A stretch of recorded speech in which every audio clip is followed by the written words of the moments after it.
Hi guys, welcome back to my channel. இந்த வீடியோல நம்ம பாத்தீங்கன்னா சன் டிவியோட ஒரு பாப்புலர் சீரியல்ல ஒன்று தான் இனியா.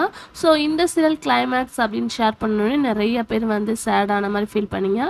ஏன்னா இவங்க பாப்புலரான சீரியல் மட்டும் இல்லாமல் பாப்புலரான பேரிங்கில் ஒருத்தவங்க. ஸோ நிறைய பேர் இந்த சீரியலை நிறைய விதமாக வந்து கெஸ் பண்ணிட்டு இருந்தாங்க. அதாவது இந்த சீரியல் இத்தனை எபிசோட்ஸ் வரும் அந்த மாதிரிலாம். பட் ஃபைனலாக நியூ சீரியல் வரனால தான் இந்த சீரியல் என் பண்ணுறாங்க அப்படின்றத ரீசெண்டாக நான் ஷேர் பண்ணியிருந்தேன். ஸோ உங்களுக்கே நல்லா தெரியும் சன் டிவியில் ஒரு 4-5க்கு மேலே நியூ சீரியல்ஸ் வந்துட்டுருக்கு. அப்படி இந்த சீரியலை என் பண்ணி எந்த சீரியல் ரீப்ளேஸ்மெண்ட்டாக வரப்போகுது அப்படின்ற கொஸ்டின் உங்களுக்கு நிறையவே இருக்கும். ஸோ அதை பற்றின அப்டேட்டாக இந்த வீடியோ நம்ம ஷேர் பண்ண போகிறோம். அதுக்கு பிஃபோர் சீரியலை பற்றின இன்ட்ரெஸ்டிங்கான அப்டேட்ஸ் எல்லாம் நீங்கள் தெரிஞ்சுக்கணும்னு நினச்சிங்கன்னா மறக்காமல் நம்மளோட சேனலை சப்ஸ்கிரைப் பண்ணிக்கோங்க. ஸோ எந்த சீரியல் வரப்போகுது அப்படின்னு சொல்லிட்டு கேட்கும்போது நம்ம மோஸ்ட்லி ஃபேன்ஸ் எல்லாருமே வெயிட் பண்ணிட்டு இருக்க அவங்களோட ஃபேன்ஸ் மட்டும்தான். ஸோ நான் இந்த மாதிரி சொன்னோடனே நிறைய பேரும் கமெண்டும் பண்ணுவீங்க. ஸோ எக்ஸ்பெக்ட் பண்ணுற ஃபேன்ஸ்க்கு ஒன்லி, அதாவது கம்மிங் ஜூன் சன் டிவியில் வரப்போகிற ஆடுகளம்.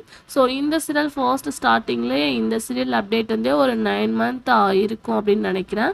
ஸோ இந்த சீரியலோட ப்ரொமோ எப்போ வரும்னு கேட்டுட்டு இருந்தோம். அதுக்கு ஆஃப்டர் வந்து சடனாக சீரியல்ஸ் எல்லாமே நிறையவே ரிலீஸ் பண்ணியிருக்காங்க. ஸோ இனியாவோட ரீப்ளேஸ்மெண்ட்டாக ஆடுகளம் நியூ சீரியல் தான் வரப்போகுது அப்படின்னு சொல்லிட்டு இப்போ லேட்டஸ்ட்டாக அப்டேட் போயிட்டுருக்கு. டெல்னா அண்டு ஷல்மான் இவங்களோட காம்பினேஷனில் இந்த நியூ சீரியல் வரப்போகுது. ஆல்மோஸ்ட் ஷூட்டிங்லாம் ஸ்டார்ட் பண்ணியிருந்தாங்க. பிக்கையும் நான் கூட ஷேர் பண்ணியிருந்தேன்.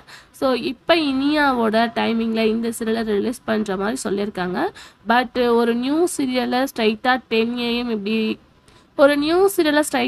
10 PM ரிலீஸ் பண்ணுவாங்க அப்படின்றது கொஞ்சம் டவுட்டாக இருக்குது.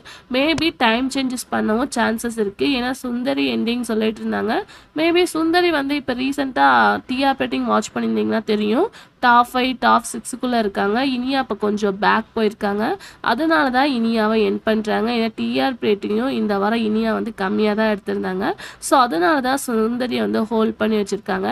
மேபி வந்து இப்போ வரப்போகிற நியூ சீரியலை சுந்தரிக்கு ரீப்ளேஸ்மெண்ட்டாக பண்ணிவிட்டு சுந்தரி சீரியலை இப்போ டெலிகாஸ்ட் பண்ணிட்டு இருக்க இனியா டைமிங்கில் டெலிகாஸ்ட் பண்ண ஹை சான்சஸ் இருக்குது. ஸோ அந்த மாதிரி தான் கொண்டு வருவாங்க. ஸோ சுந்தரி டைமிங்கில் ஆடுகளம் சீரியலில் நம்ம ஹை சான்ஸிங்க எக்ஸ்பெக்ட் பண்ணலாம். ஸோ நீங்கள் இந்த இனியா சீரியலை என் பண்ணுறத பற்றி என்ன நினைக்கிறீங்க? ஆடுகளம் சீரியல் எந்த அளவு பர்ஃபார்மன்ஸ் இருக்க போகுது அப்படின்றத வெயிட் பண்ணி பார்க்கலாம். இந்த மாதிரி இன்ட்ரெஸ்டிங்கான வீடியோ தெரிஞ்சுக்கலாம் சேனலுக்கு சப்ஸ்கிரைப் பண்ணிக்கோங்க. Thanks for viewers.